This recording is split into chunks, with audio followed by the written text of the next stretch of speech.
Well, hello there. I was sitting on the couch and I am washing clothes and my hair is everywhere.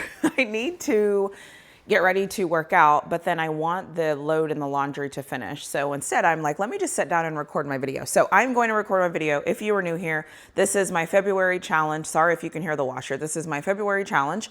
And what I'm doing is I'm going to my analytics for my YouTube channel, and I'm going to see what people want to hear, and then I'm going to talk about those things. So that is what I'm doing every single day in February. So don't forget to turn on your notification bells because I will be posting every day this month. Secondly, if you haven't already, don't forget to hit subscribe to my channel. A lot of people are saying they're not getting notifications. I did a little research, and the research, it was saying if you are subscribed to a lot of channels and you get notifications for all the channels, sometimes YouTube picks and chooses what notifications they want to send out. So just something to think about there. So I am rambling. Also, this video will not be edited. So you will see all the stuff. So when I pause, get confused, have an issue, my hair does not look great in this. I have a crease and everything, whatever.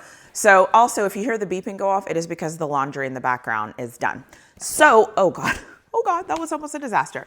So, and yes, I just hit the tripod that this is on. So I am going to go to my analytics and I am going to see what people want to hear me talk about. And basically the YouTube analytics is giving me all this information that they think you all want to hear about. So if you don't want to hear about this, blame the analytics, because the analytics is telling me that you all want to hear about it. Like I've done in my other videos, I do know how to screen record, but what I'm realizing is when you screen record and me placing it on the screen, it's a lot harder. So I have to figure out a way to do that. Maybe I'll just keep doing screenshots or I'll do screen recording. I don't know, but these are recorded a day before. So a day before these release, they are recorded just so we know when I'm recording these, but also obviously no edit. So I have football commentary channel, AFC North playoff picture, Boise State is still popping up, college football recruiting rankings, most overrated football players. I did that one yesterday.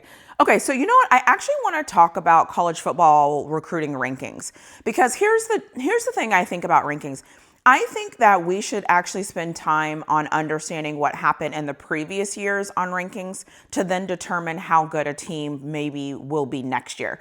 What I mean by this is if you go back and you think about 2023, because 2023, 2024, 2025. So this is considered 2025 recruiting class, I believe. So if you go back to 2023, which is 2 years ago, and look at the recruiting that you have gotten in 2023, that is the talent that technically should still be on your team that is going to be able to play in 2025. So if you recruited well in 2023, that recruiting class should be about getting ready to like pop or do their thing if they're still with your program. So I think the way that we look at these college football recruiting rankings, honestly, yes, you want to finish number one. Texas is the number one recruiting class. I am not expecting Texas as the number one recruiting class to show up as much as I am next year and the year after. So that's kind of how I feel about that. So I know that we spend a lot of time and we're like, oh my God, college football rankings, you want to go get good recruits. You do want to get good recruits. This is not me saying you don't want to get good recruits.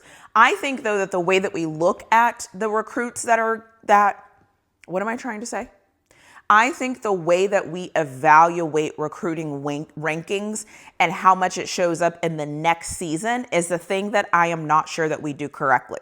I think we should actually be thinking about the recruits that you got like 2 years ago or even a year ago, because even the people that you got a year ago have had a year to be in your program, to go through your weight training, to go through a season so you can kind of really understand who they are as an athlete.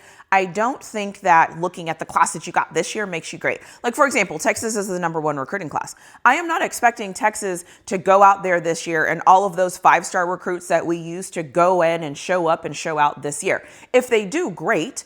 I'm just not expecting that to happen. And so but what I am expecting is for some of our 2023 recruits and some of our 2024 recruits to show up and show out this year. Does that make sense? So when I look at this college football recruiting rankings, like I get it. You always want to be number one. I understand.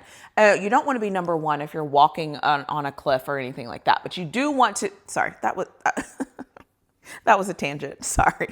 I always, in my mind, I say things sometimes, and then in my mind, I'm like, yeah, but do you always want to be number one? Is that actually true? Do you want to be number one?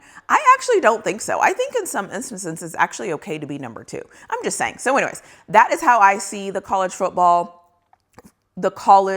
football recruiting rankings. I think it's great to want to be number one. I think that's phenomenal. You should want to be number one. I just think that the way that we evaluate what these recruiting classes mean, I think it's important.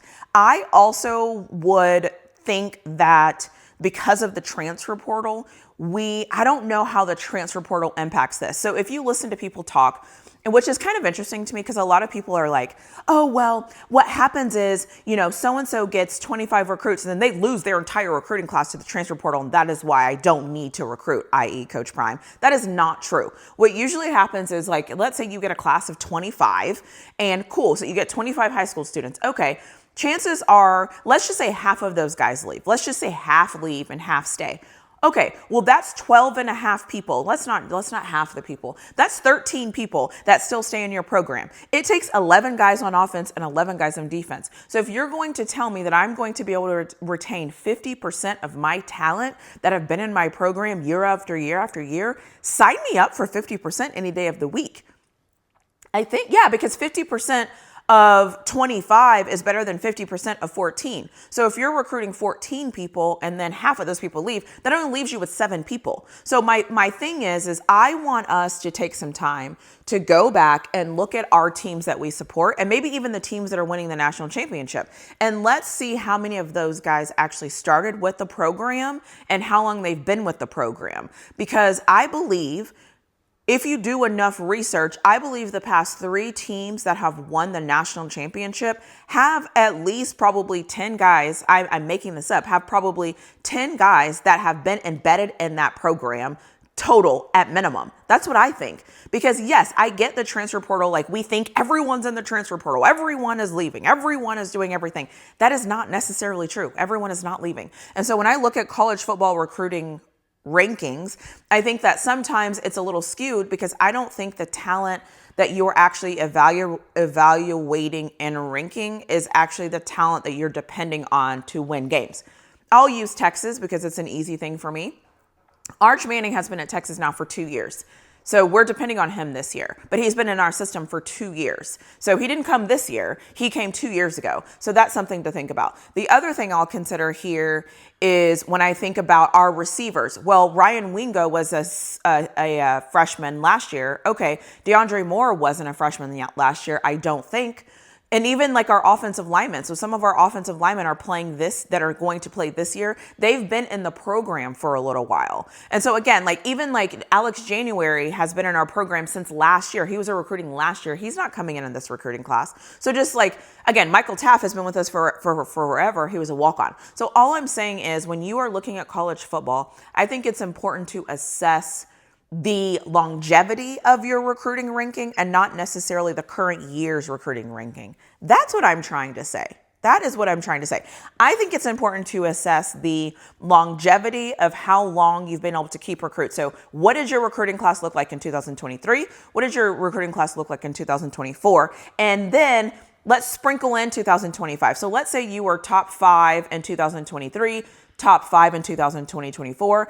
You should actually be good in 2025. And then if you ranked really high in 2025, it's just a snowball effect. That's why people say new coaches, it usually takes them 2 to 3 years, 3 to 4 years to get in their own talent, to kind of cycle out people. And if that is true, then that is why I think sometimes the college football recruiting rankings, I'm kind of like, okay. And again, I get it. And I also live in a world where I always say, like, 5 stars are great. Don't get me wrong. Like, go get all the 5 stars you can get. I totally understand that. But if you can't go get 5 stars, go get as many 4 stars as you can get, or as many 3 stars as you can get, or the random diamond in a rough that you can find somewhere. Like, go out there and recruit. Go recruit attributes. Yes, you want to recruit talent. I got it, right? I want a 6'5", tight end as well. But sometimes you can go find a 6'2" something or another that's willing to work their butts off for you, that has the best work ethic, the best attitude. And because you are giving them a chance, they are going to come and be a star for you. Go look at these football programs and go look at how many 3 stars and 4 stars, and in some cases 2 stars, are actually dominating these programs. I also think, if I'm not mistaken, that I think the NFL says that there's more 3 stars and 4 stars in the NFL than 5 stars. Or there's more 3 stars in the NFL than 5 stars. So there's more 4 stars than the NFL. There's some statistic, and I will be honest, if I find the thing that I'm saying, I will plug it in the video, and that will be the only edit that I make in this video. But if that is true, and if the NFL is telling you the talent that is in the NFL that is playing, that's doing their thing, are 3 stars and 4 stars, that tells you everything you need to know about stars and rankings. So this is how I feel about it. And I could be wrong here. I could be missing something, but this is how I feel about it. And who knows? I'm interested to know if anybody else feels the same way that I feel about it when it comes to all this stuff. Now you're going to hear the alarm. You didn't hear the washer and dryer, but well, maybe you did hear the washer and dryer. I don't know. But anyways, let me know what you think in the comments below about these college football recruiting rankings. If I'm looking at this the same way you're looking at this, or if you're seeing something that I'm not seeing. And I will be back tomorrow for another video on whatever I'm doing a video on tomorrow.